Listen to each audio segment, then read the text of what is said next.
Because when you're driving on the highway, yeah, and you're cruising along, everything's going well, and you look over on the other side, and the traffic is packed up, and you get that little feeling inside, like, I made the right choices in life.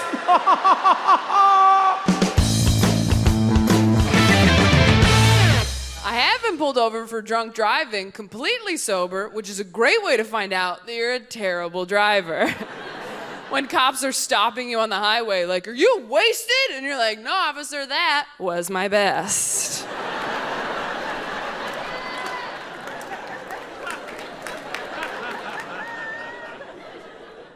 That cop didn't believe me either. He just kept hounding me. He's like, how much have you had to drink? How much have you had? How much have you had? And finally I was just like, no, officer, you don't understand. Okay, I'm not drunk. I've never been drunk. I don't even know how. I'm a little sad. Is there a sad driving test? I think they should have one. Like, instead of a breathalyzer, they just have you sigh into a harmonica.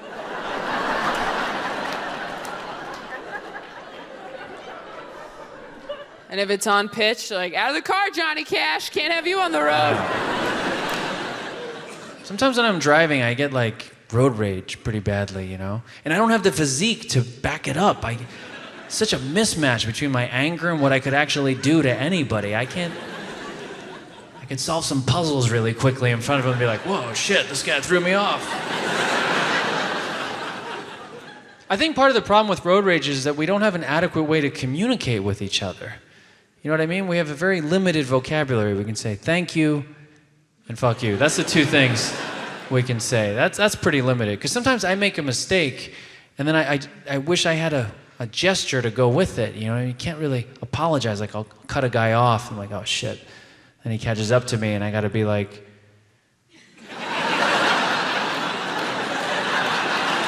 huh? From your perspective, fuck me. You see, I'm on your side here. There's no I'm sorry. I can't be like, I'm sorry. I'm sad for what I did.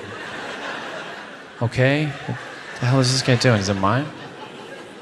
The car horn's even worse. That's just like instant aggression. I think it's because it's like yelling. It's just like yelling hey at someone. You hit the horn, you're like, hey! Hey! Sometimes I just tap it. I'm like, I'm trying to be a dick here. I'm just trying to, use it gently. I think it comes out, hey. But it doesn't. It comes out, hey! You can't take it back if you make a mistake with the horn. Sometimes I wish I could take it back. I wish there was like a second button next to the horn that was like a reverse horn sound. You know what I mean? So you could just like take it back. Like I was waiting to make a left at a light. I was like the second car. The light changes, the guy doesn't go. Fucking go, you know? Then I see the old man who was walking through the intersection. So now I look like a lunatic. I was basically saying, get him! Hit him! Wish I could take that back though. I think, then I see the old man. How? The guy's like, okay, cool, you're not a dick, I hear you, it's fine. I'm an Asian woman and therefore guaranteed to live until I'm a billion. I'm guaranteed, like a turtle from the Galapagos, okay? We all know the phrase, black don't crack. Well, Asian don't die. We don't die, especially the women. We live forever. And you know why we're such bad drivers? Because we're trying to die. We're like, yeah, let me see how invincible I really am. I'm gonna make this left-hand turn signal and ignore this red light completely. I'm gonna make a right turn. I change my mind, it's a U-turn. I change my mind again, it's an O-turn.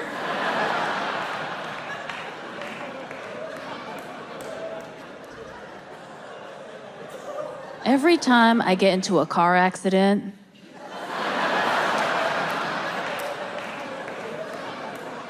I'm like, oh my God, not again.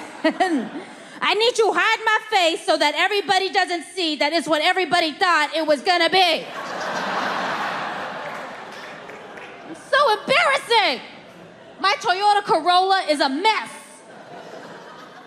there's this huge bear claw scratch on the side from this aggressive brick wall that came out of nowhere. And then on the hood, there's multiple handprints from pedestrians who have had to alert me of their existence. It was the perfect day. You had the sweetest smile. You were my only way. Yeah, we were doing it in style. We were walking and talking and jamming and jawing. It was you and me against the world. Then you got hit by an electric car 'cause you didn't hear it coming.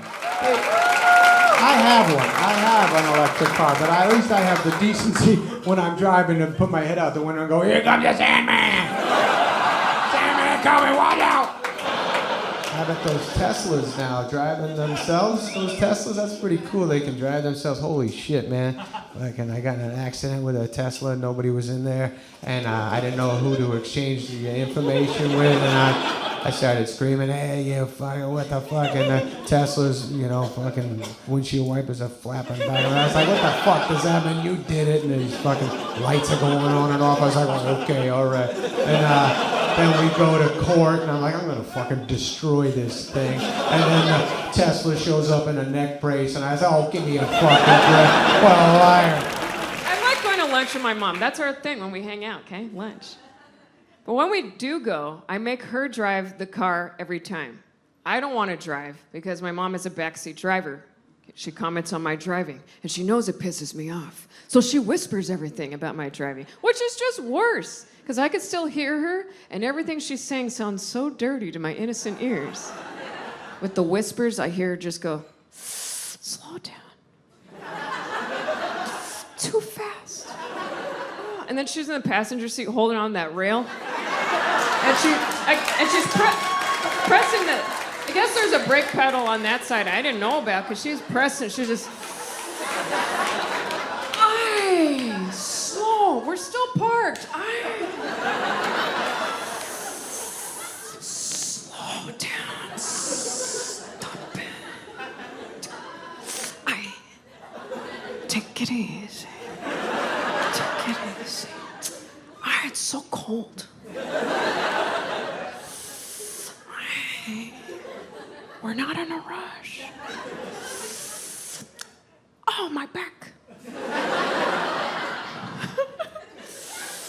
Oh, there's a spot. Right there, right there, right there, right there, right there, right there. Oh, you missed it.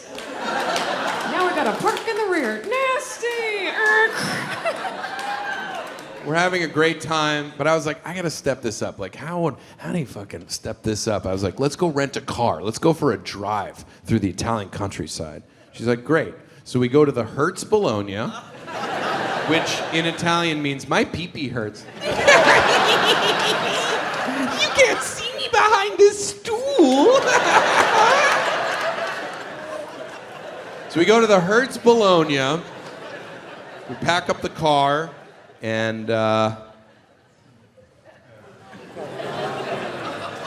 car is stick. And I'm like, babe, cool thing about me is I don't actually really drive stick. And she's like, oh, okay, no problem. I'll just go tell the guy. And so she goes inside and gets the Hertz Bologna rental car guy. And he comes out and he's like, hey, yeah, no way. No way! Automatico! In Bologna, eh? No automatico in Bologna! And I'm like, okay. And he's like, you don't have you don't have a stick? And I'm like, I have a stick, I just don't know how to use it, okay? And he's like, okay. I got an idea. A light bulb, I got an idea. How about this? You hire a driver. The driver, he sit in the front seat with your girlfriend. You sit in the back seat, automatico, huh? He's got a thing about his family having nice cars. He doesn't believe that any of us should have a nice vehicle. He thinks that we should all drive old, beat-down vehicles until they fall apart in the interstate. It gives him joy to come have to pick us up in the interstate. My kids drive old cars. I finally put my foot down. I was driving a 2009 white Honda Pilot, and they are wonderful cars. But if you don't know what that model looks like, it looks like I was delivering Lay's potato chips.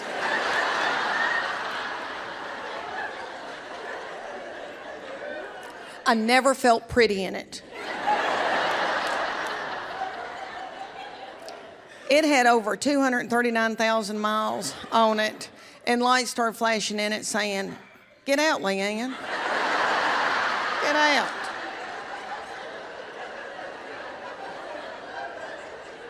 He drives a 2007 Tahoe, and the T and the A are missing.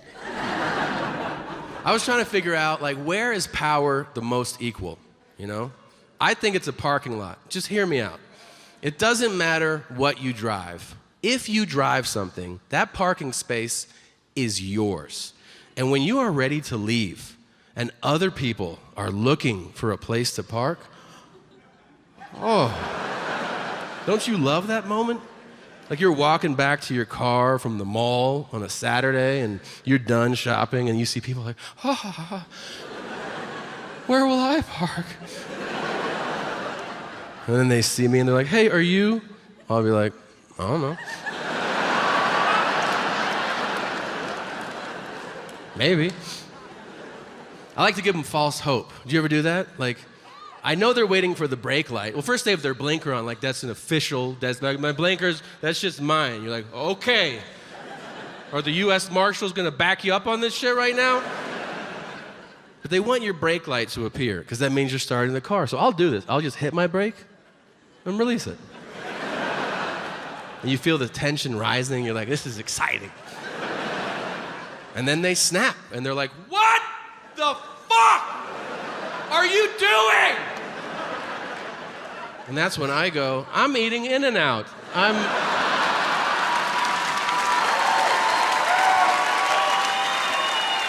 gonna have this burger now. It's probably gonna take an hour, I don't know.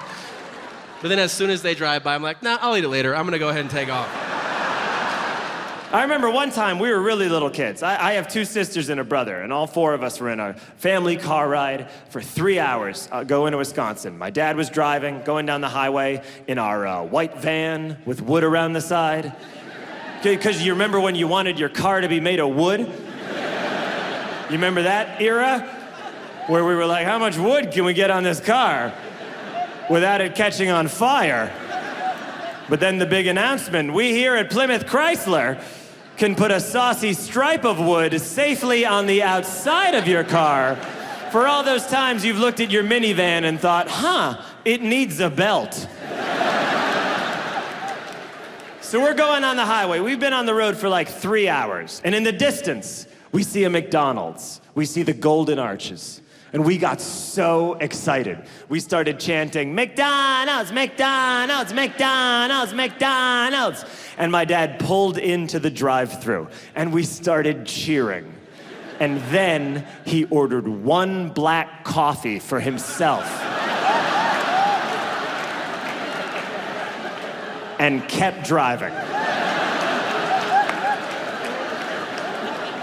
And you know, as mad as that made me as a little kid, in retrospect, that is the funniest thing I have ever seen in my entire life. My parents have this anecdote, and it's a story they've been telling my whole life. Like once a year, they'll, have a few drinks and they'll tell this story at a dinner party or whatever.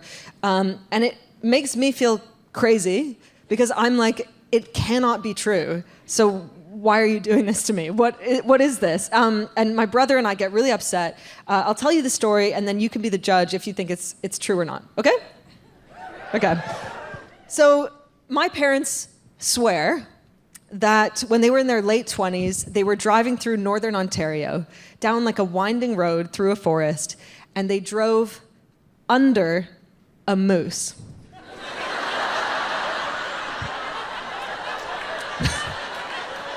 They swear. They swear. My mom says they were driving down this winding road, the moose was horizontal on the road, and they drove under its belly. It makes me feel I'm like, what are you talking about? It's And so she does a sound effect of the sound of the belly fur of the moose gently grazing the roof of the car. Like just like, can you imagine? It makes me feel insane. It makes me feel crazy. And it makes my brother irate as well, because so the last time I was visiting, me and my brother were like, we need to get to the bottom of this. Like, we need to find out if this is even possible. So we did research and we found out the height of a Toyota Tercel. So that's the car they were driving. So the height of the roof of the car, we Googled like the largest ever recorded moose. And the infuriating thing is, it could just have happened.